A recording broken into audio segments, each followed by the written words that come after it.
Salut! Aujourd'hui, on se retrouve pour voir ensemble comment on peut créer ce générique de fin, avec donc un générique déroulant, avec par exemple le nom des acteurs, et puis à côté, des photos qui défilent, des photos que vous aurez donc choisies.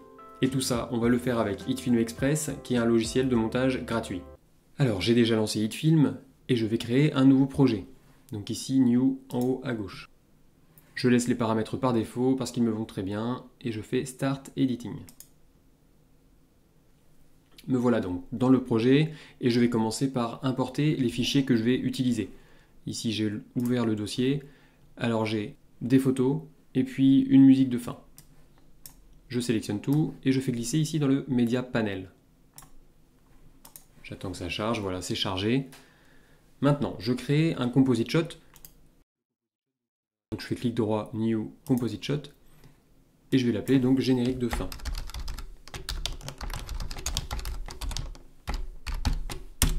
Entrée. Ici, donc, je suis dans la timeline de mon générique de fin, mon composite shot, et je vais créer un nouveau calque, donc new layer, type plane, couleur noire, et ça, ce sera le fond. J'ai besoin d'un fond noir. Je fais OK, celui-ci, je n'y touche pas, et je laisse en dernière position pour qu'il fasse le fond. Je vais créer un nouveau layer, type plane encore, couleur noire, ça me va. Et celui-ci, je vais l'appeler générique. C'est sur ce calque que je vais créer le générique déroulant. Et d'ailleurs, je vais vous montrer tout de suite comment on fait ça. C'est très facile. Je vais dans Effects, ici en haut, et je vais chercher un effet qui s'appelle End Credits Scroll. En fait, pour un crédit de fin déroulant. Je clique dessus et je fais glisser sur générique pour appliquer l'effet. C'est bon, il est dessus. Je déroule ici les propriétés et je vais vous montrer un petit peu après comment ça se passe. Mais ici, donc, il y a la vitesse de défilement et puis nombre d'éléments. Ici, c'est le nombre d'éléments différents qu'on va mettre. Moi, je vais en mettre 2 et je vous montre comment on les complète. Donc ça y est, il a rajouté un ici. Je déroule mon premier élément et on voit qu'ici, il y a donc un titre. Je vais mettre ici les acteurs, par exemple.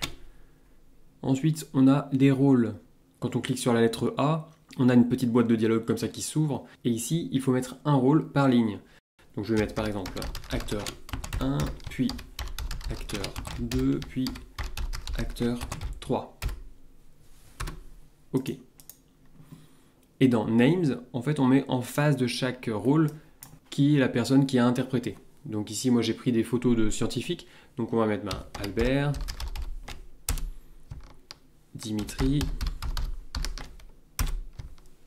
Louis, OK. Et puis élément 2, ici pareil, on va mettre un titre et aussi 3 petits points par exemple. Rôle acteur 4, acteur 5, mais ici vous êtes libre de mettre ce que vous voulez, hein. OK, et puis pour les noms, il me restait qui? Il me restait Henri, Poincaré, et puis Nicolas, Tesla. OK. Voyons ce que ça donne maintenant. Donc je lance barre d'espace pour lancer la lecture. Et voilà, donc on voit que mon générique de fin est créé. Alors je trouve que c'est un petit peu petit par défaut, donc on va régler ça. Il faut aller ici dans Text Format, hein. On est toujours dans l'effet End Credit Scroll. Ici, Text Format, on déroule. Et pour chaque type de données, entre guillemets, on peut choisir les paramètres. Donc ici, titre. La taille, par défaut, elle est sur 21. Je vais plutôt mettre 50. Voilà. Pour les rôles, la taille était sur 14. Alors je vais plutôt mettre 35. Et puis je vais mettre la même taille pour les noms. 35. Voilà. C'est quand même mieux. Donc à noter que vous pouvez également régler la police. Ici, vous pouvez choisir une police que vous souhaitez pour chacun des paramètres. Ça, je vous laisserai voir, pas de souci. Il y a aussi l'option Force Uppercase. Alors moi, ça se voit pas parce qu'en fait, j'ai tout mis par défaut, j'ai tout mis en majuscule. Mais ça permet d'avoir un rendu plutôt sympa si jamais vous avez tapé en minuscule, par exemple, pour uniformiser un petit peu tout ça.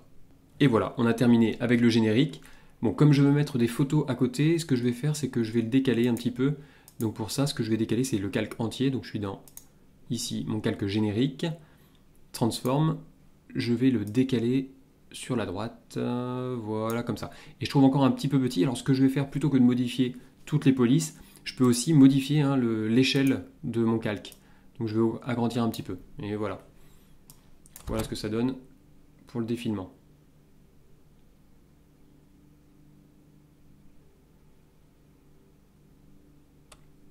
Parfait. Je peux maintenant passer à la partie donc, des images qui vont défiler. Donc, je sélectionne mes images. En maintenant la touche CTRL, vous pouvez sélectionner plusieurs images à la fois.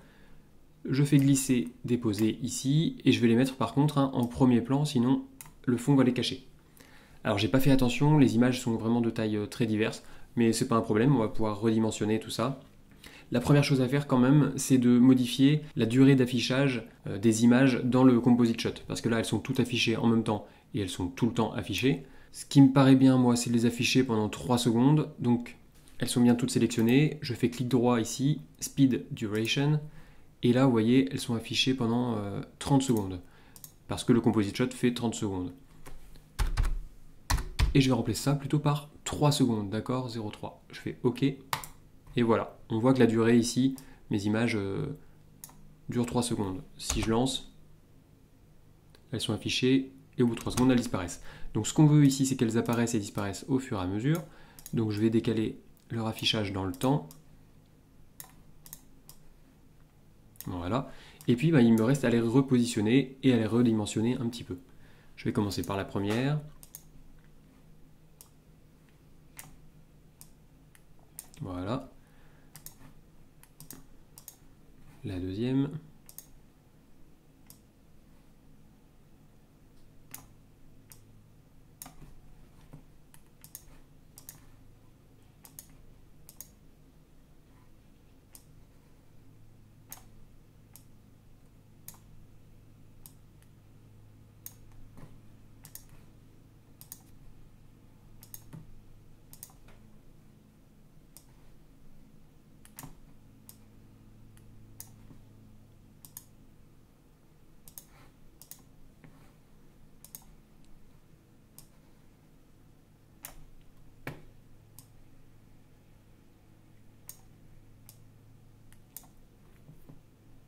Et voilà.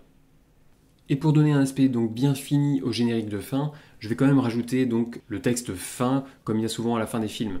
Donc ici, New Layer, je mets un type texte cette fois-ci puisque je vais écrire.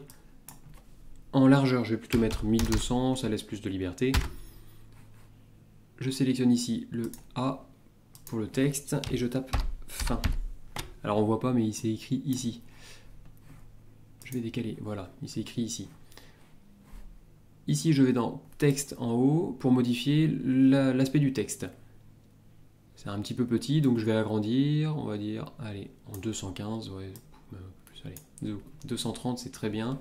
Je centre ici, et puis je vais centrer un petit peu verticalement, tac, transform, en descendant un peu le texte, voilà. Là, ici, le texte, ça va pas parce qu'il est affiché toute la durée du générique, donc là encore, je vais modifier la durée, je vais mettre 10 secondes par exemple. OK. Et je vais le décaler dans le temps. Alors je vais fermer ça. Je le décale dans le temps, par exemple ici, un moment voilà, où il n'y a plus de générique, le générique disparaît, tac, on peut le mettre là. Et il reste à ajouter la musique, ici, hop, je la rajoute là. Et c'est parti, on peut regarder ce que ça donne.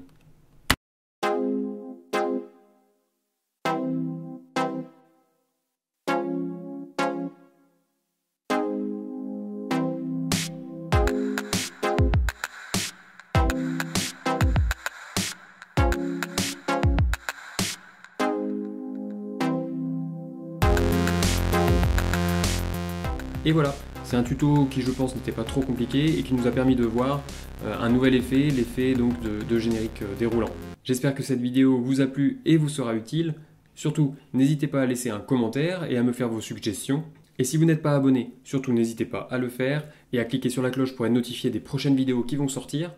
On est bientôt 1000 abonnés, ça fait super plaisir. En description, je mets un lien vers mon guide gratuit pour démarrer avec HitFilm que vous pourrez donc télécharger librement sur mon blog. Il me reste à vous souhaiter une bonne journée et je vous dis à très bientôt. Ciao!